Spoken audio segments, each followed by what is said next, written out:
Doctor سید فرت حسین بخاری آج خاص طور پہ ملتان سے ہمارے ساتھ آئے ہیں۔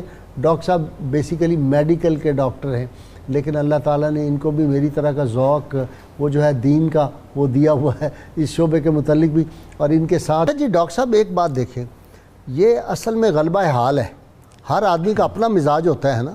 بیسیکلی چونکہ جرئی ایک قبیلہ تھا اور لڑ بھیڑ کے اور چھین کے کھانے والے لوگ تھے، تگڑے تھے اس زمانے میں، تو وہ تو ایک مزاج میں تھا نا، کوئی خوف والی بات ہی نہیں تھی۔ یہ دیکھیں نا سیدنا عمر فاروق رضی اللہ تعالیٰ اسلام لاتے ہیں تو کہتے ہیں آئیں چلیں، ابھی ہمیں کوئی روک کے دکھائے۔ سیدنا صدیق اکبر ایمان لاتے ہیں، رسول اللہ صلی اللہ علیہ وسلم نے اگرچہ ان کو مشورہ دیا صدیق باہر نہیں بات کرنی، لیکن غلبہ حال طاری ہو گیا، وہ دو عالم سے کرتی ہے بیگانہ دل کو۔ عجب چیز ہے لذت آشنائی، یہ لذت آشنا جب بندہ ہوتا ہے، نہ خوف اس کے دل میں آتا ہے، نہ کوئی ڈر آتا ہے، نہ کوئی لالچ اس کو کوئی کسی قسم کی جو ہے رستے سے ہٹا سکتی ہے۔ یہ غلبہ حال تھا، جاتے ہی ادھر تلاوت شروع کر دی۔ بسم اللہ الرحمن الرحیم، الحمدللہ رب العالمین، والصلاة والسلام علی رسولہ الکریم صلی اللہ علیہ وعلی آلہ واصحابہ وبارک وسلم۔ سابقون الاولون خامس و خمسۃ رابع و اربعۃ ردیف النبی خادم النبی سر النبی جندب بن جنادہ ابو ذر غفاری رضی اللہ عنہ۔ حضرت ابو ذر غفاری رضی اللہ عنہ، آپ کی زندگی جو تھی وہ ایک عملی تفسیر تھی اس آیت مبارکہ کی جو اللہ تبارک و تعالی نے فرمایا کہ والذین جاہدوا فینا۔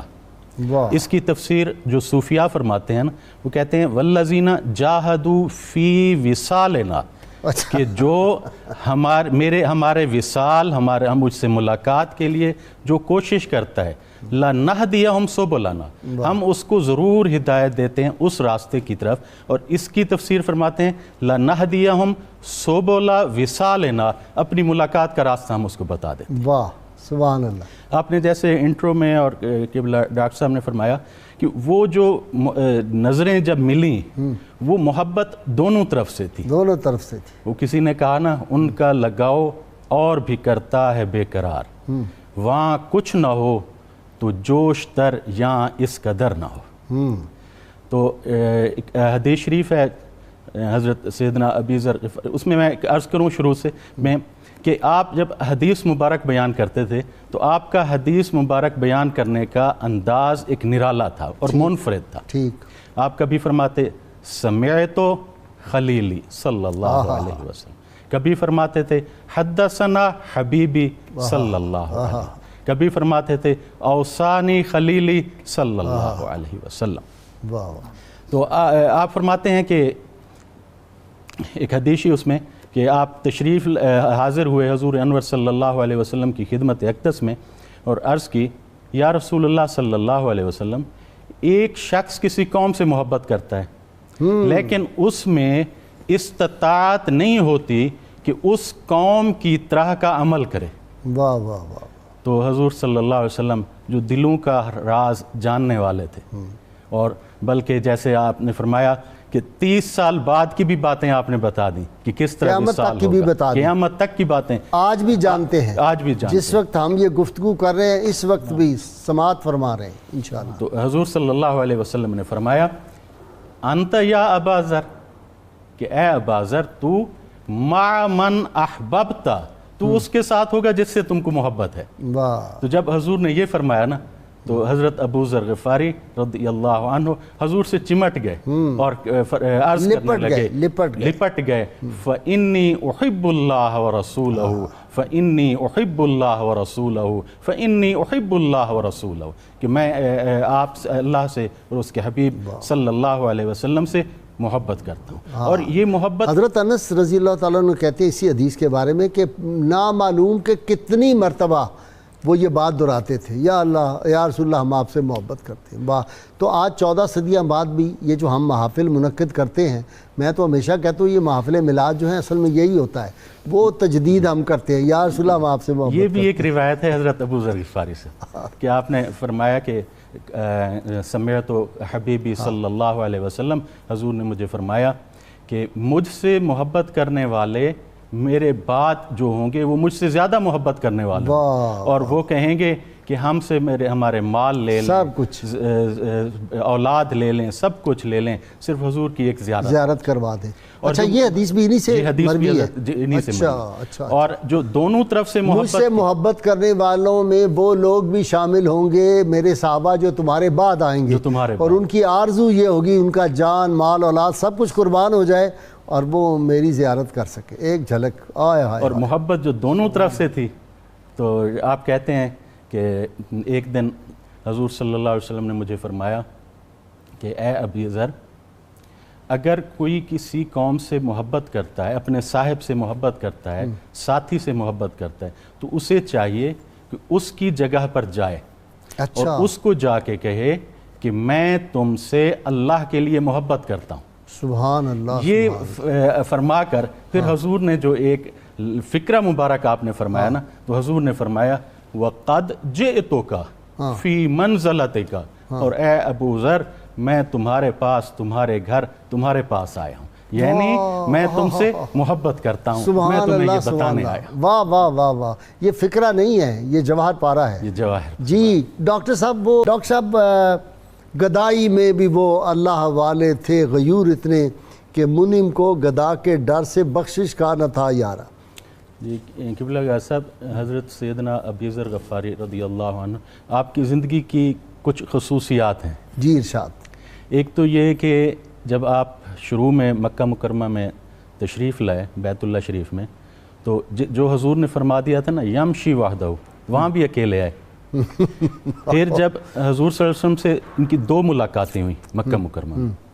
پہلی ملاقات میں جب آپ نے دیکھا حضور کو اور ان کے صاحب حضرت سیدنا ابی بکر صدیق ساتھ تھے، تو آپ نے دیکھا کہ وہ طواف کر رہے ہیں، استلام حجر مقدس کو کیا ہے، اس کے بعد انہوں نے نماز پڑھی، تو آپ نے حضور کو دیکھا ہوا نہیں تھا پہلے، لیکن آپ پہچان گئے، وہ جو محبت دل میں تھی نا اس نے بتا دیا کہ یہ ہیں وہ رسول اللہ، دونوں طرف تھی آگ برابر لگی ہوئی۔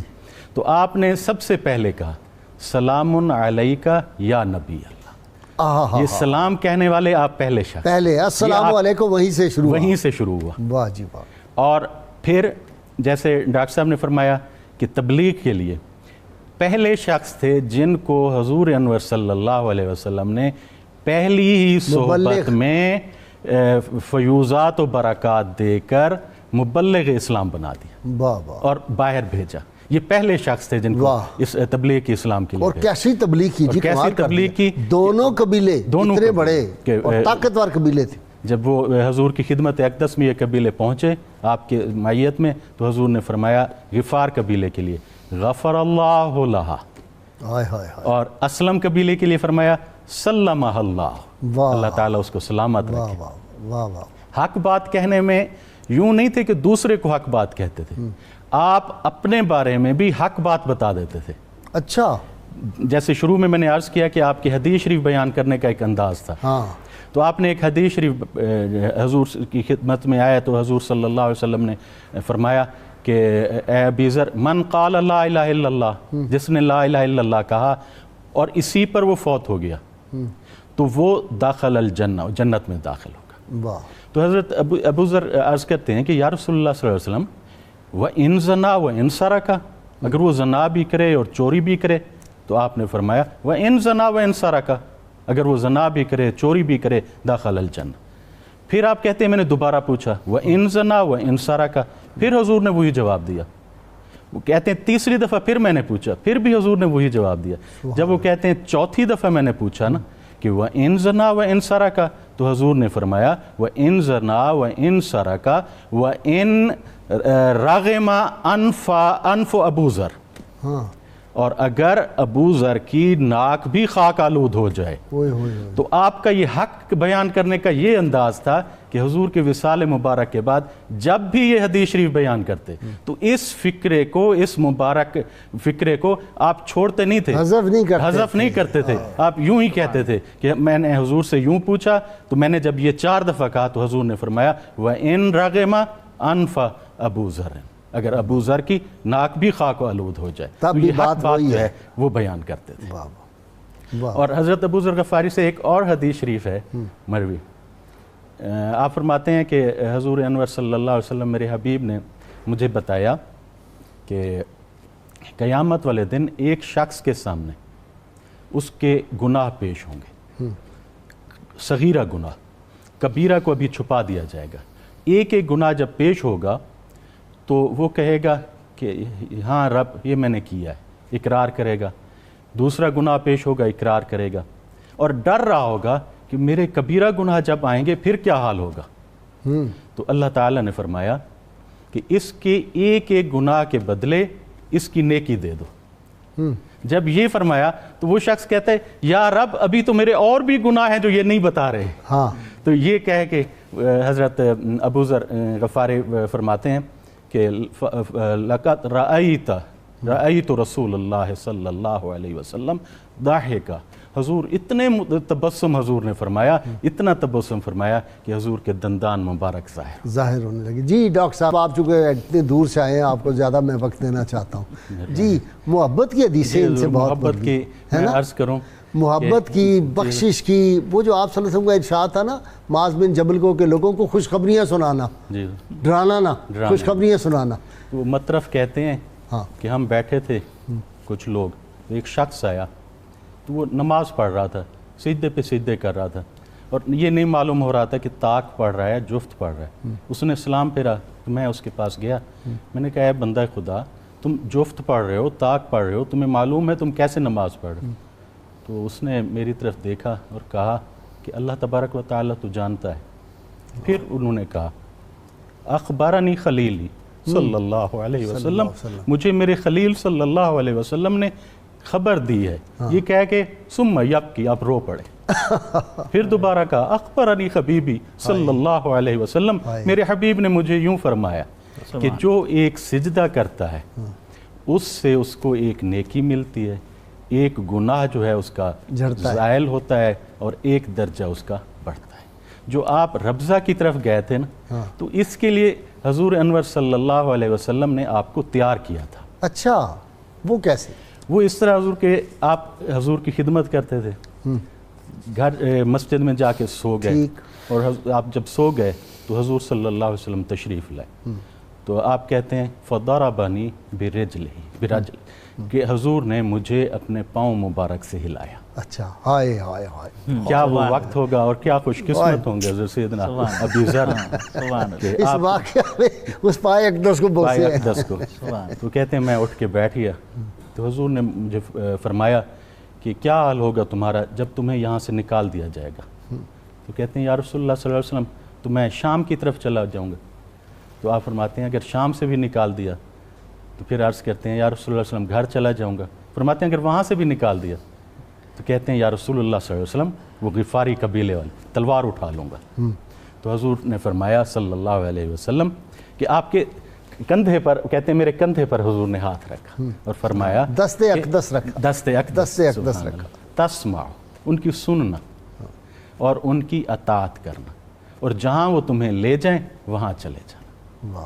قبلہ غالب صاحب، ہم حدیث شریف میں ہم صحابہ کی زندگی تو بیان کرتے ہیں، حضور انور صلی اللہ علیہ وسلم نے جو پیشین گوئیاں غیب کی خبریں دی وہ ہم بیان کرتے ہیں، لیکن جو صحابہ کا وہ عقیدہ تھا، پکا عقیدہ اور عمل، اور ان کا جو یقین تھا کہ جو وصال مبارک کی حدیث شریف ہے، جب آپ کا وقت آیا نا تو آپ کی گھر والی رونے لگی، تو ان کا جو مصمم پکا عقیدہ تھا حضور انور صلی اللہ علیہ وسلم کی زبان مبارک سے جو بات نکلی ہوئی تھی کہ تم کیوں رو رہی ہو، ایک قافلہ آئے گا بھی، حضور نے مجھے فرما دیا، میرے آقا نے فرمایا، میرے آقا نے فرمایا تھا ایک قافلہ آئے گا، کیونکہ حضور نے فرمایا تھا 3 شخص بیٹھے تھے ہم، تو حضور نے فرمایا تھا تم میں سے ایک شخص جنگل میں فوت ہوگا، وہ 2 تو فوت ہو گئے شہر میں، تو یقیناً تیسرا میں ہوں، اور تم جاؤ ٹیلے پہ دیکھو، ابھی اس نے کہا حج والے تو قافلے رک گئے ہیں، کیا نہیں تم جاؤ ابھی ایک قافلہ آئے گا